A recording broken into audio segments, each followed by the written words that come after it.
आज बात करते हैं एक बहुत महत्वपूर्ण संवैधानिक मुद्दे पर। मुद्दा हाल फिलहाल का है। 3 चीजों पर बात की जाएगी। पहला, माननीय सुप्रीम कोर्ट के द्वारा जो अप्रैल में Tamil Nadu governor versus state of Tamil Nadu case था। दूसरा, उससे संबंधित प्रेसिडेंशियल रेफरेंस। और इन सभी घटनाक्रमों के बाद एक दूसरा मुद्दा जो काफी उठकर खड़ा हो गया है, वो मुद्दा है अनुच्छेद 143 का। शायद इससे पहले आर्टिकल 143 के इम्प्लीकेशंस को लोगों ने इतना नहीं समझा होगा, और ऐसा भी हो सकता है कि आपकी नजर इस पूरे घटनाक्रम की जो बारीकियां हैं उस पर नहीं गई होगी।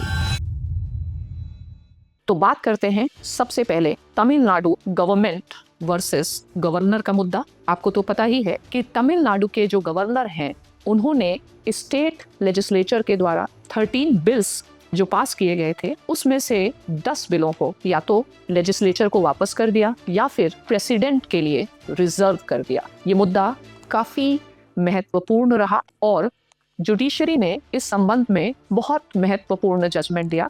इससे पहले आपको ये भी जानना होगा, जब कोई भी बिल विधायिका के द्वारा पास किया जाता है वो तब तक लॉ नहीं बनता है जब तक गवर्नर उसके ऊपर एसेंट ना दे। अब भारत में इस पूरे मुद्दे को समझने के लिए हमारी कॉन्स्टिट्यूशन के 2 प्रिंसिपल्स को समझना जरूरी है। पहला, parliamentary system and cooperative federalism. अब जब भी कोई बिल गवर्नर के पास आता है तो 2 अनुच्छेद आपको पता होने चाहिए, अनुच्छेद 200 एंड 201। तो गवर्नर के पास क्या ऑप्शंस रहते हैं? पहला, to give assent to the bill. Second, to withhold the assent. Withhold the assent का मतलब क्या हुआ? गवर्नर एब्सोल्यूट वीटो का प्रयोग कर सकता है। विदहोल्डिंग द एसेंट 2 सिनेरियोज में होते हैं। पहला, on the recommendations of council of ministers, जो साधारणतः प्राइवेट मेंबर बिल्स के लिए यूज किया जाता है, और दूसरा, against the recommendations of council of ministers. यदि हम पार्लियामेंट्री फॉर्म ऑफ गवर्नमेंट की स्पिरिट की बात करें तो गवर्नर के पास ऐसी कोई डिस्क्रिशनरी पावर नहीं है कि governor uses his own decision.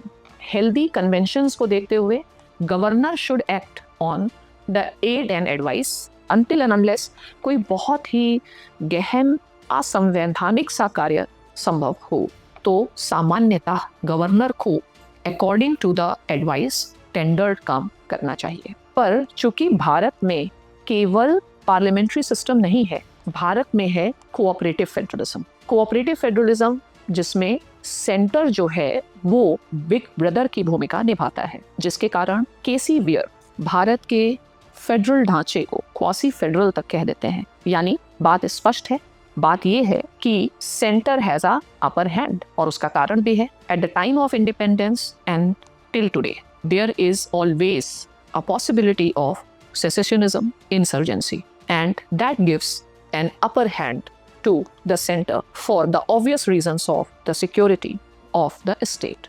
अब इस कड़ी में रखते हुए आप अनुच्छेद 200 का एक और प्रावधान समझिए कि जब भी कोई बिल विधायिका के द्वारा पास किया जाता है तो गवर्नर के पास एक और ऑप्शन है, और वो है कि उस बिल को, अगर वो मनी बिल नहीं है तो उस बिल को असेंबली के पास रिकंसिडरेशन के लिए भेज दे। और अनुच्छेद 200 में पूरा स्पष्ट लिखा है कि यदि वो बिल वापस आता है तो governor shall not withhold is assent. इसी को देखते हुए सुप्रीम कोर्ट ने तमिलनाडु की जो वर्डिक्ट दी थी उसमें कहा था कि governor shall not withhold the assent, therefore it will be binding on governor to give the assent. यानी एक ऐसा बिल जो वापस आया है उस पर अब ये आधार नहीं बनता है कि जो गवर्नर है अब उस बिल को प्रेसिडेंट की कंसिडरेशन के लिए भेजे, क्योंकि इससे जो स्टेट लेवल पर पार्लियामेंट्री सिस्टम है वो अंडरमाइन होता है। साथ ही अनुच्छेद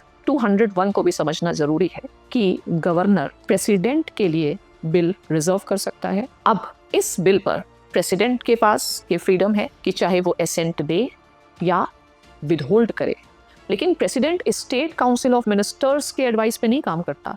प्रेसिडेंट तो सेंट्रल काउंसिल ऑफ मिनिस्टर्स के एडवाइस पर काम करता है। साथ ही साथ प्रेसिडेंट के पास ये पावर है कि वो उस बिल को स्टेट लेजिस्लेचर के पास भेज दे। अब दो इंटरेस्टिंग बातें आप समझिए। अगर गवर्नर बिल भेजता है स्टेट लेजिस्लेचर के पास तो कोई टाइम लिमिट नहीं दी है जिसमें स्टेट लेजिस्लेचर को वो बिल पुनः गवर्नर के पास भेजना है। लेकिन यदि प्रेसिडेंट भेजता है तो ये लिमिटेशन है स्टेट लेजिस्लेचर के पास कि उसको 6 मंथ्स के अंदर अंदर बिल को वापस भेजना है। अब दूसरी इंटरेस्टिंग बात, विधायिका जो राज्य की है वो 6 मंथ्स के अंदर बिल भेज रही है, लेकिन फिर भी प्रेसिडेंट के ऊपर कोई टाइमलाइन नहीं है कि हाँ प्रेसिडेंट को एक स्पेसिफिक टाइम में उस पर अपना डिसीजन देना है या अपनी निर्णय क्षमता का उपयोग करना है। यानी प्रेसिडेंट की जो पॉकेट वीटो है स्टेट बिल के संदर्भ में वो और भी व्यापक है। साथ ही साथ ये भी इम्पोर्टेंट है कि जो प्रेसिडेंट है वो इस पर्टिकुलर बिल पर स्वतंत्र है कि वो जो भी राय रखना चाहे वो इस पर रखता है। और इम्पोर्टेंट ये है कि जहां गवर्नर के संदर्भ में अनुच्छेद 200 में ये लिखा हुआ है governor shall not withhold the assent, president के संदर्भ में ये नहीं लिखा है कि president shall not withhold the assent. यानी प्रेसिडेंट के पास है बहुत ज्यादा डिस्क्रिशनरी पावर्स। ऐसा कहा जाता है कि इंडियन कॉन्स्टिट्यूशन लॉयर्स पैराडाइज है और बहुत कुछ डिपेंड करता है कि आप चीज़ों को कैसे इंटरप्रेट कर रहे हैं। तमिलनाडु का जो केस था जिसमें सुप्रीम कोर्ट ने टाइमलाइंस बताई कि ना तो गवर्नर ना ही प्रेसिडेंट अनलिमिटेड टाइम के लिए पॉकेट वीटो स्टेट बिल्स पर यूज कर सकता है। साथ ही साथ सुप्रीम कोर्ट ने यह भी कहा कि जो प्रेसिडेंट है, प्रेसिडेंट को यदि ऐसा लगता है कि इस पर्टिकुलर बिल में कहीं ना कहीं कॉन्स्टिट्यूशन के वायलेशन की संभावना है तो president should consult the court, supreme court को वो कंसल्ट करे। हालांकि जुडिशरी ने ये भी कहा कि ये प्रेसिडेंट को ऑर्डर नहीं है, लेकिन ये एक ऐसी चीज़ है जिसकी एक परसुएसिव इम्पोर्टेंस है। अब इन्हीं सभी मुद्दों पर क्लैरिटी के लिए, क्योंकि एक तरीके का संवैधानिक ऑल्टरेशन जैसा ऐसा कुछ लगा, तो माननीय राष्ट्रपति महोदया ने 14 प्रश्न के साथ आर्टिकल 143 का उपयोग करते हुए सुप्रीम कोर्ट को रिव्यू के लिए या सुप्रीम कोर्ट के पर्सपेक्टिव समझने के लिए इसे रेफर किया। अब जो लोग इस केस को क्वेश्चन कर रहे हैं उनका एक मुद्दा ये भी है कि ऐसा बाईपास करने के लिए किया गया। आइडियली क्या होना चाहिए था, यदि सरकार को सुप्रीम कोर्ट के जो तमिलनाडु वाला जजमेंट है उस पर समस्या थी तो सरकार को रिव्यू पिटीशन लाना चाहिए था। सरकार को उसके बाद क्यूरेटिव पिटीशन ला सकते थे, लेकिन रिव्यू पिटीशन और क्यूरेटिव पिटीशन को बाईपास करते हुए प्रेसिडेंशियल रेफरेंस का प्रयोग किया गया। मेरा हमेशा से ऐसा मानना है कि शायद अनुच्छेद 143 एक एनोमली है, क्योंकि नॉर्मली ये अन्य संविधानों में नहीं पाया जाता। कहीं यदि ये पाया भी जाता है, जैसे परहैप्स ऑस्ट्रेलिया या कनाडा में से, तो वहां जब कानून बन जाता है उसके बाद एडवाइजरी जुरिस्डिक्शन के लिए आता है। मेरा प्रश्न ये भी है कि जब भारत में एक व्यवस्था है अटॉर्नी जनरल की एज एन एडवाइजर या सॉलिसिटर जनरल की जो एडवाइजर की भूमिका निभाते हैं, तो अनुच्छेद 143 इटसेल्फ मेरी राय में is against the principle of separation of powers. समस्या ये है कि जो कॉन्स्टिट्यूशनल मुद्दे हैं उसके लिए एक लीगल लिटरेसी बहुत इंपॉर्टेंट है, और कॉन्स्टिट्यूशन आप केवल उसके शब्दों से नहीं समझ सकते हैं। कॉन्स्टिट्यूशन के अंडरलाइंग प्रिंसिपल्स होते हैं, प्रिंसिपल्स ऑफ ज्यूरिस्प्रूडेंस होते हैं। उन चीज़ों को ही समझ के आप उन चीज़ों को इवैल्यूएट कर सकते हैं। ये अलग बात है कि आप तथ्यों को ही केवल जानना चाहते हैं, और ये दूसरी बात है कि आप तथ्यों को समझना भी चाहते हैं और अपनी एक नॉलेज और देश के बारे में अपनी जानकारी को बढ़ाना चाहते हैं। तो कॉन्स्टिट्यूशन सिर्फ फैक्ट्स या जजमेंट्स को केवल फैक्ट्स के आधार पर नहीं, हमेशा कहा जाता है कि पॉलिटिकल एनालिसिस में इम्पॉर्टेंट होता है read between the lines rather than what is said. What is not said is also said, but you should have ability to deconstruct the things. अब 3 महीने के अंदर ही सुप्रीम कोर्ट ने जो भी अपने विचार दिए प्रेसिडेंशियल रेफरेंस पर, कुछ प्रश्नों के उत्तर नहीं भी दिए क्योंकि बाइंडिंग नहीं है। साथ ही साथ अनुच्छेद 143 में सुप्रीम कोर्ट ने जो भी राय रखी वो लॉ नहीं माना जाएगा। यानी सुप्रीम कोर्ट ने ऐसा कहा कि वो पहले तो तमिलनाडु की वर्डिक्ट पर लागू नहीं होता है, और दूसरा ये एडवाइजरी जुरिस्डिक्शन है। पर समस्या बहुत कॉम्प्लेक्स है।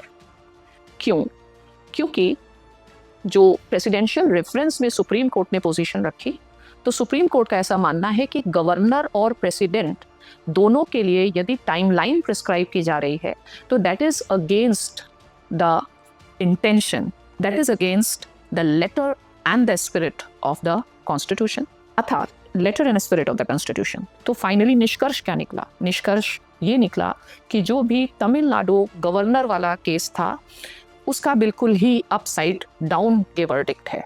जुडिशरी ने ये कहा कि इस एडवाइजरी जुरिस्डिक्शन का तमिलनाडु वाले गवर्नमेंट के डिसीजन पर असर नहीं पड़ता है।